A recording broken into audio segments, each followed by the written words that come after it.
Hello दोस्तों, welcome back to the channel Srishti study point. Bihar Lok Seva आयोग की तरफ से टीआरई 2 के रिजल्ट को लेकर बहुत इम्पोर्टेंट यहाँ पर न्यूज़ आई है।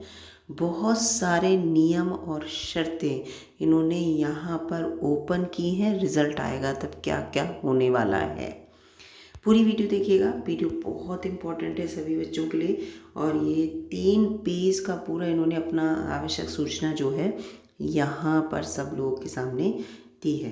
तो इसको यहाँ पर हम पढ़ते हैं। पूरा लिखा है, विज्ञापन संख्या, नियुक्ति, ये सब लिखा हुआ है। इसमें लिखा है परीक्षा फल इस शर्त के साथ प्रकाशित है कि प्रकाशन के पश्चात प्रशासी विभाग के द्वारा नियुक्ति हेतु काउंसलिंग के समय ऑनलाइन आवेदन करते समय समर्पित वांछित शैक्षणिक प्रशैक्षणिक अर्हता संबंधी प्रमाण पत्रों की जांच उनकी मूल प्रति से की जाएगी। इसको ध्यान रखिएगा। इसके साथ साथ इन्होंने लिखा है जिसमें असफल होने पर उनकी पात्रता और परीक्षा फल दोनों ही स्वतः रद्द समझे जाएंगे। यानी कि जो आपने डॉक्यूमेंट अपने अपलोड किए हैं आवेदन पत्र के समय, उनकी मूल प्रति के साथ आपके डॉक्यूमेंट चेक होंगे। इस चीज़ को ध्यान रखिएगा। इसके साथ साथ यहाँ पर लिखा है इसलिए आवश्यक है कि अभ्यर्थियों के द्वारा ऑनलाइन फॉर्म भरते समय अपलोड किए गए कागजात या दस्तावेज को उनको डाउनलोड कर लेना है। जो कि आपने डॉक्यूमेंट अपलोड किए थे अब आवेदन के समय, उनको आप फिर से डाउनलोड करेंगे वहीं से जहां आपने अपलोड किए थे। उन्हें डाउनलोड कर सत्यापन के समय सक्षम प्राधिकार प्रशासनिक विभाग के समक्ष उपस्थापित करेंगे। आप उन्हें वहाँ पर देंगे कि ये ही डॉक्यूमेंट हमने अपलोड किए थे और इन्हीं को हमने दोबारा से डाउनलोड किया वहीं से, क्योंकि उसमें वाटर मार्क आएगा जिससे पता चल जाएगा कि यही डॉक्यूमेंट आपने अपलोड किए थे आवेदन करते समय। अभ्यर्थी द्वारा अपलोड किए गए सभी दस्तावेज पर डाउनलोड करने पर उनमें स्वतः रजिस्ट्रेशन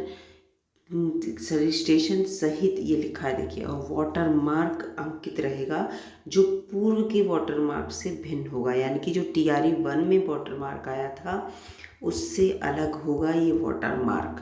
तो उस वाटर मार्क से वो समझ जाएंगे कि ये वही डॉक्यूमेंट की जीरोक्स है, प्रिंट आउट है, जो कि इन्होंने आवेदन पत्र में अपलोड किए थे। आप अपने डॉक्यूमेंट में जो है मिसमैच बिल्कुल नहीं कर पाएंगे, इस चीज़ को ध्यान रखना है। इसके साथ यहाँ पर है कि अतः उक्त परीक्षा से संबंधित सशर्त रूप से सफल अभ्यर्थियों को सूचित किया जाता है कि ऑनलाइन आवेदन करते समय आयोग के पोर्टल पर अपलोड किए गए अपने सभी प्रमाण पत्रों को डाउनलोड कर लें। डाउनलोड करके जिस पर आयोग का वाटरमार्क होगा प्रशासनिक विभाग के द्वारा आयोजित काउंसलिंग में प्रस्तुत करेंगे। आयोग के वाटरमार्क के बिना कोई प्रमाण पत्र मान्य या स्वीकार्य नहीं होगा। ये देखिए बिल्कुल टीआरई 1 जैसा है। टीआरई 1 में ये सब काम बाद में हुए थे, यहाँ पर टीआरई 2 में ये सब काम पहले ही बता दिए गए हैं। कोई नया प्रमाण पत्र अपलोड कर पुनः डाउनलोड कर जमा करने की व्यवस्था मात्र संबंधित प्रशासनिक विभाग की अनुशंसा पर ही अभ्यर्थियों को दी जाएगी, अन्यथा नहीं दी जाएगी। ठीक है। अगला यहाँ पर है कि अभ्यर्थियों के स्वास्थ्य, दिव्यांगता, आरक्षण से संबंधित प्रमाण पत्रों की जांच प्रशासनिक विभाग के द्वारा की जाएगी। सभी दिव्यांग अभ्यर्थियों की दिव्यांगता की जांच अनिवार्य रूप से सक्षम मेडिकल कॉलेज, हॉस्पिटल जो ये लिखा है के द्वारा कराई जाएगी, चाहे वे दिव्यांगता का लाभ लिए बिना ही गुणागुण के आधार पर ही क्यों नहीं सफल घोषित किए जाते हैं।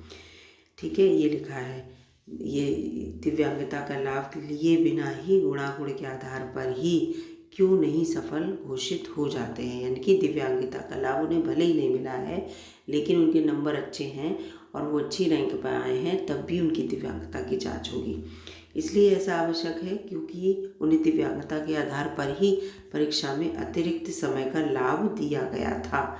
ठीक है, आप ये मत सोचिए हम दिव्यांगता से बाहर जनरल में हमारा सिलेक्शन हुआ है तो अब दिव्यांगता की जांच नहीं होगी, नहीं, वो तो होगी डेफिनेटली।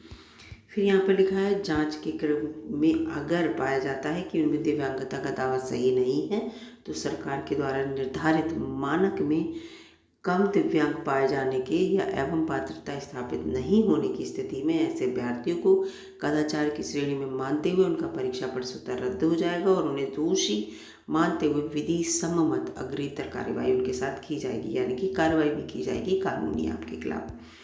फिर ये लिखा पूरा अर्हतांक को लेकर जो है कट ऑफ कैसे बनेगी, इसको लेकर भी पूरा दे रखा है।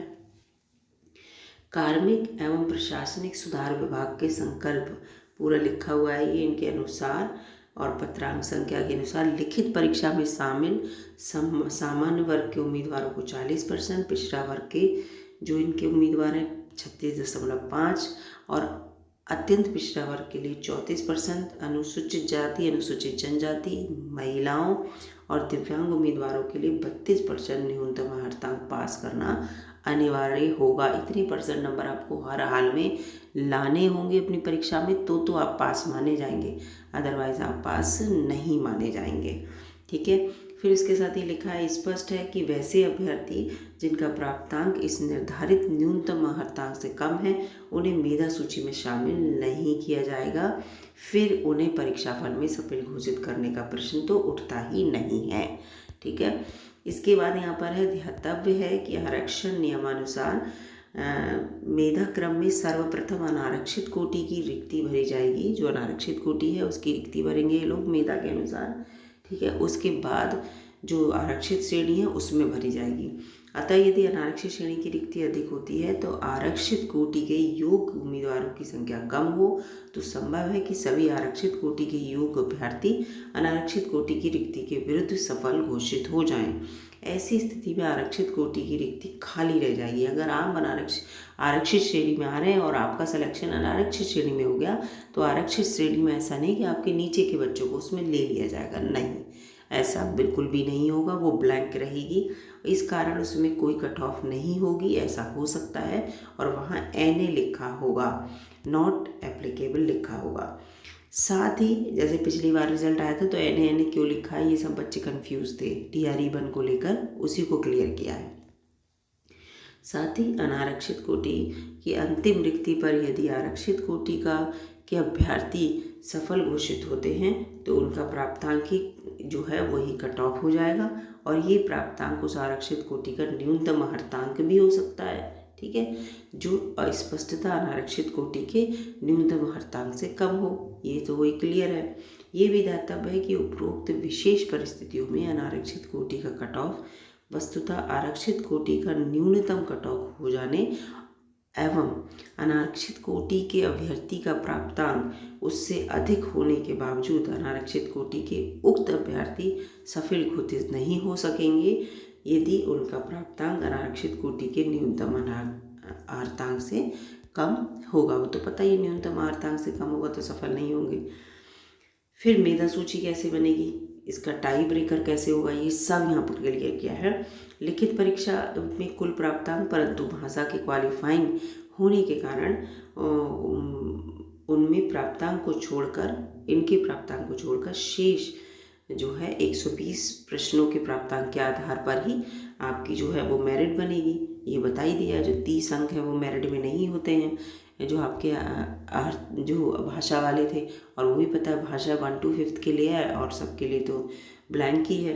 उपरोक्त कुल प्राप्तांक समान होने की स्थिति में चयनित विषय के मुख्य खंड भाग 3 यानी कि जो 40 + 80 थे, भाग 2 में 40 थे और 80 थे भाग 3 में, तो भाग 3 अर्थात अंतिम 80 प्रश्नों के प्राप्तांक का उपभोग प्रथम टाई ब्रेकर के रूप में किया गया है। परंतु कक्षा 1 से 5 तक अध्यापक हेतु लिखित परीक्षा वस्तुनिष्ठ है और उसमें भाग 3 नहीं रहने के कारण उसमें टाई ब्रेकर 1 नहीं होगा। ठीक है, याद रखिएगा। यानी कि इसमें 80 प्रश्नों के प्राप्तांक के उपभोग के आधार पर इन्होंने टाई ब्रेकर बन रखा है। अगला है टाई ब्रेकर 1 के बाद भी समान अंक होने की स्थिति में टाई ब्रेकर 2 में भाषा के भाग के प्राप्तांक में उपयोग कक्षा 1 के 5 के अध्यापकों के लिए किया जाएगा। वही जो टाई ब्रेकर 1 है उसमें मान लीजिए आपके नंबर समान है किसी बच्चे के साथ, इन्होंने कह दिया जो आपके 120 अंकों का प्रश्न है उसमें, तो 1 to 5 के लिए लोग क्या करेंगे, 1 to 5 के लिए जो आपके 30 अंकों का एग्ज़ाम था जो भाषा का, उसमें देखेंगे इससे ज़्यादा नंबर है तो उसको मेधा सूची में ऊपर रखेंगे। मैं पहले भी बता चुकी हूँ। 1 to 5 के लिए है केवल ये, और उसके अलावा और किसी के लिए नहीं है ये बात। परंतु अन्य कक्षाओं के अध्यापक हेतु भाषा के भाग में गैर हिंदी अभ्यर्थियों के लिए पाठ्यक्रम के अनुसार अलग अलग से प्रश्न नहीं रहने के कारण सभी के लिए समान अवसर और लेवल प्लेइंग फील्ड प्रदान करने हेतु बिहार राज्य विश्वविद्यालय पूरा लिखा है अध्यापक कार्रवाई नियमावली इतने के तहत न्यूनतम हर्तांक नियम शर्तें नियत करने के विशेषाधिकार का उपयोग करते हुए विज्ञापन का पूरा ले रखा है और शिथिल करने का प्रावधान के तहत भाषा भाग के न्यूनतम हर्तांक 0 घोषित कर दिए गए हैं। भाषा भाग के प्रावधान को टाई ब्रेकर 2 के रूप में बिल्कुल नहीं रखा गया। वही बात कह रहे हैं 6 to 8 के लिए, और 9, 10 और 11, 12 के लिए जो ये पूरा नियम के अनुसार भाषा के लिए इन्होंने कोई रूल नहीं रखा है। भाषा के नंबर के लिए टाई ब्रेकर 3 और 4 के रूप में क्रमशः अभ्यर्थियों की उम्र रखी जाएगी। जैसे टाई ब्रेकर 1 में क्या है, ब्रेकर 1 में आपके जो 120 नंबर है उसमें देखे जाएंगे सबसे ज़्यादा किसके नंबर हैं, तो वो टॉप पर रहेगा। फिर टाई ब्रेकर 2 में क्या किया इन्होंने, टाई ब्रेकर 2 में केवल 1 to 5 के लिए रूल है। 30 नंबर जो आपके भाषा के उसमें किसके ज़्यादा हैं, अगर इसमें आपके समान है तो आपके जो है अप रखा जाएगा। और 6 to 8 और 9, 10 और 11, 12 के लिए क्या किया इन्होंने, टाई ब्रेकर 1 में जो 80 नंबर है इन्होंने, जो सेकंड पोर्शन है उसमें ज़्यादा नंबर वाली बात है, उसमें देखेंगे ये, ठीक है। अगर आपके 120 में समान नंबर हैं, 120 में आपके समान नंबर हो रहे हैं तो ये 40 नंबर वाला इशू नहीं देखेंगे, 80 नंबर वाला देखेंगे 6 to 8, 9, 10, 11, 12 के लिए। और उसमें जिसके अच्छे नंबर आए होंगे वो ऊपर रहेगा मेधा सूची में, ठीक है। एक तो ये बात है।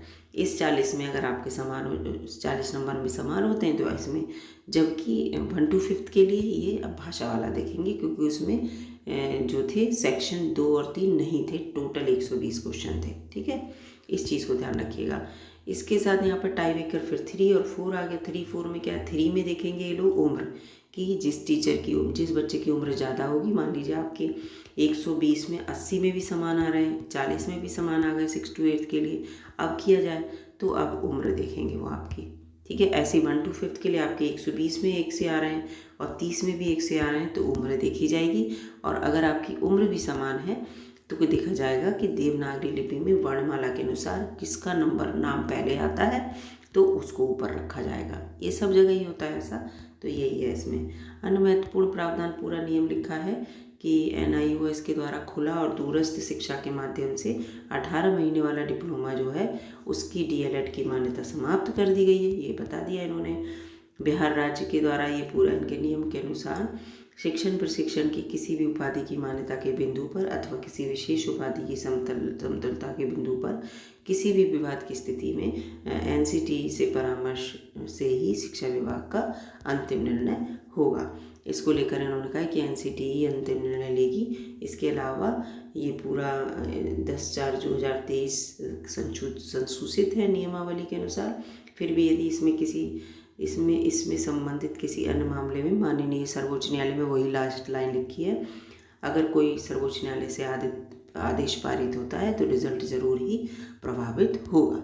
इसको लेकर इन्होंने पूरा लिख रखा है ये। तो ये देखिए, एक तो ये डिप्लोमा, दूसरा 6 to 8 का नियमानुसार वो देख लीजिए कि 1 to 5 के लिए जो आपकी मेधा सूची 120 अंकों को जो है वो दी जाएगी, और 6 to 8 के लिए पूरा आपकी जो प्रथम टाई ब्रेकर है वो 80 नंबरों वाला है, 40 और 80 वाला। तो उसमें 80 नंबरों में देखा जाएगा जो ऊपर होगा बच्चा उसको अपर रखा जाएगा।